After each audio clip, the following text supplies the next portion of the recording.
Welcome back to another tutorial.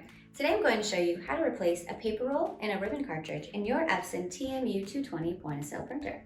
Now this is an impact printer or a dot matrix printer, so you don't want to use thermal paper in this printer. You're going to want to use bond paper rolls or carbonless paper rolls. So once you make sure you've got the right paper, what you're going to want to do is press this button to open up the back hatch. And now you can open up the front hatch just by pulling up. And to place in the roll, you want to make sure that you have it with the paper feeding under and not over. So once you've got it placed the right way, drop it in, pull out some paper, close it, and tear off the excess. Now the type of ribbon that you'll need is the ERC38, which I have right here. And before you do anything, you'll notice that there is a knob right here.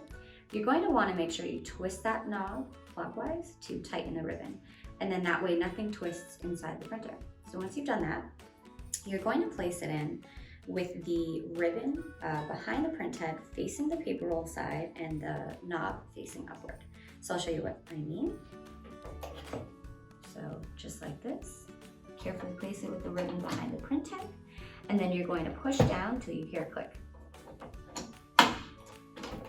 So here you see the knob, the ribbon is behind the print head, and you're going to want to twist that knob one more time just to make sure it's super tight, and close the hatch.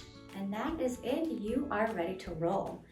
At POS Supply, we have everything from bond paper rolls to 2-ply and 3-ply carbonless paper rolls, as well as printer ribbons for your Epson TMU220. If you have questions, you can give us a call or visit us at possupply.com. We are your POS Supply experts and always happy to help you.